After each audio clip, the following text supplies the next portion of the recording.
নমস্কার বন্ধুরা, মৌমিতা রান্নাঘরে আপনাদের সবাইকে স্বাগত জানাচ্ছি। আজকে যেহেতু সরস্বতী পুজো, তাই আমি আপনাদের সাথে একটা নিরামিষ খিচুড়ি রেসিপি শেয়ার করব। নিরামিষ খিচুড়ি বানানোর জন্য আমি কিছু সবজি কেটে নিয়েছি, আর সেই সবজির মধ্যে রয়েছে এখানে বিনস রয়েছে, আলু, আর ডুমো ডুমো করে আলু নিয়ে নিয়েছি, গাজর, ফুলকপি, আর এখানে সামান্য কড়াইশুঁটি রয়েছে, আর এটা হচ্ছে শিম, আর এটা হচ্ছে টমেটো মশলাতে আমি ব্যবহার করব। আর এটা হচ্ছে গোবিন্দভোগ চাল, আমি পরিমাণ মতো আমার চাল নিয়ে নিয়েছি। যা চাল নেবেন তার সমান সমান ডাল দিলে খিচুড়িটা খেতে ভালো হয়।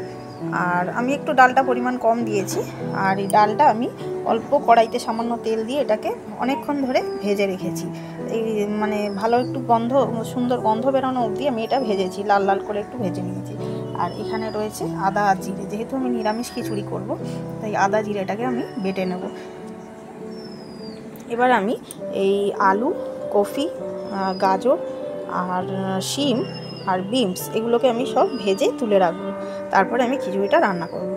কড়াইতে এবার হালকা অল্প তেল দিয়ে ডালটাকে এরকম করে ভেজে নিচ্ছি। হালকা একটু তেল দিয়েছিলাম কড়াইতে তেল দিয়ে তার উপরে ডালটাকে দিয়ে ভেজে নিচ্ছি ডালটা। আমি খিচুড়িটা বানানোর জন্য প্রথমে কড়াইতে তেল নিয়ে নিয়েছি, আর সব সবজিগুলো আমি আগে ভেজে তুলে রেখেছি। ওই তেলের মধ্যেই আমি এবার মশলাটা ফোড়ন দেবো। এই গোটা গরম মশলা দিচ্ছি। তেলটা গরম হয়ে গেছে, তার সাথে শুকনো লঙ্কা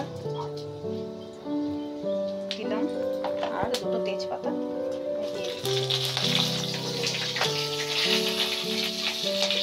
এর উপরে অল্প সামান্য গোটা জিরে ফোড়ন দিচ্ছি।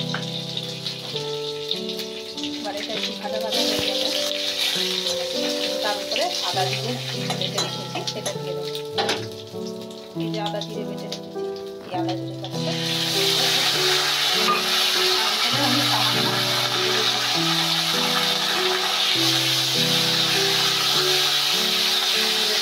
মশলাটা আমি কষাই। অল্প আর কাশ্মীরি লঙ্কা দিচ্ছি, নাও দিতে পারে, তাহলে কালারটা একটু ভালো আসে। আর খুবই সামান্য শুকনো লঙ্কা দিচ্ছি, আমি গোটা লঙ্কা দেবো, তাই অল্প সামান্য শুকনো লঙ্কা দিলে ঝালটা বেড়া পরিমাণ মতো দিয়ে দেবো। এবার এবার আমি মশলাটা কষাবো। তার উপরে আমি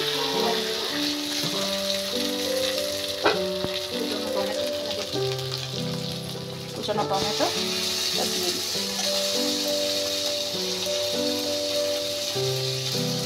আর এই সবজিগুলো দেখুন সব আমি ভেজে রেখেছি, একটা করে সব ভেজে রেখেছি। এবার আমি এই মশলার সাথে এই কড়াইটাকে কষাবো। এবার সবগুলো একসাথে মশলাটা আমি তৈরি করবো। দেখুন মশলাটা মোটামুটি কষানো হয়ে গেছে। তারই উপরে যে ডাল ভেজে রেখেছি ভাজা ডালটা দিয়ে দেবো। আর এখানে চালটাকে আমি জাস্ট একবার জলে ধুয়ে এনেছি, গোবিন্দভোগ চাল। আমি কষিয়ে নেব। চাল আর ডালটাকে মশলার সাথে একটু কষিয়ে নেব। আর মশলার উপরে আমি সামান্য পরিমাণ মতো নুন দিয়ে জলটা শুকিয়ে এলে চালের গায়ে জল আছে, জলটা শুকিয়ে যাবে, মশলাটা ভাজা ভাজা হয়ে যাবে। আর উপরে দেখুন এই পাশে আমি হাঁড়িতে জল বসিয়ে দিয়েছি, জল আছে, জলটা গরম হচ্ছে, জলের মধ্যে আমি মশলাটা দিয়ে দেবো।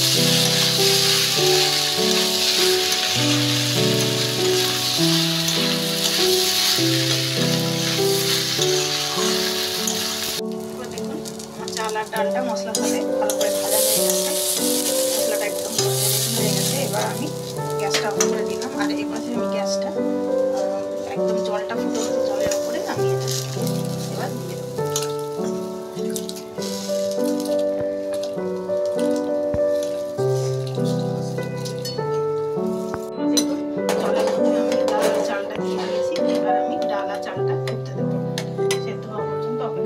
তার মাঝখানে আমি কিছুক্ষণ পরে আমি সবজিটা অ্যাড করবো। আদা যে সবজিগুলো আমার ছিল সেইগুলো আমি দিয়ে দেবো। দেখুন এটা খিচুড়িটা জলের মধ্যে ফুটছে। এবার আমি এর মধ্যে আলুগুলো দিয়ে দিলাম, ভেজে রাখা আলুগুলো। আগে থেকে না দিলে আলুগুলো ঠিকঠাক সেদ্ধ হবে না। আলুগুলো এখন দিচ্ছি, আর আমি কফি আর গাজরটা একটু পরে দেবো, আর বাকি সবজিগুলো আমি পরে অ্যাড করবো। এই পর্যায়ে আমি এর মধ্যে গাজরটা অ্যাড করব। আলুটা আগেই দিয়েছিলাম, গাজর আর বিনসটা আমি এর মধ্যে দিয়ে দেবো। এরপরে আমি লাস্টে ফুলকপি আর শিমটা দেবো। ফুলকপিটা একটু পরে দিলে একটু ভালো লাগে খেতে, নাহলে আগে থেকে দিলে বেশি সেদ্ধ হয়ে গেলে খেতে ভালো হয় না, তাই ফুলকপিটা একটু পরে দেবো।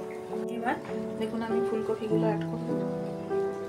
আর এই পর্যায়ে নুন মিষ্টিটা দেখে নেবেন। আমি একটু মিষ্টি দেবো, যারা মিষ্টি পছন্দ করেন না দেবেন না।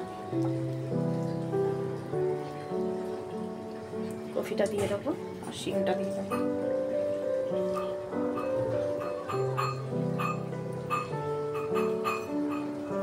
এবার দেখুন খিচুড়িটা আমার একদম রেডি হয়ে গেছে। এর উপরে আমি কিছুটা ঘি দিয়ে দিচ্ছি, ঘি আর গরম মশলা দিয়ে দেবো। 1 চামচ মতো ঘি দিয়েছি, পরিমাণ মতো একটু গরম মশলাটা।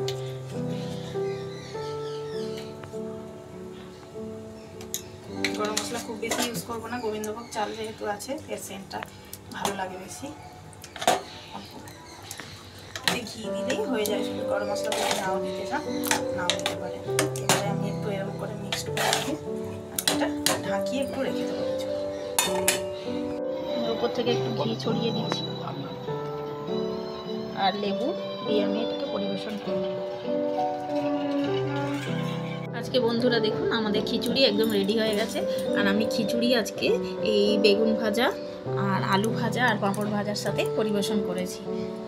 আপনারা চাইলে বাঁধাকপির তরকারি বা চচ্চড়ি যে যেমন পছন্দ করেন তার সাথে পরিবেশন করতে পারেন।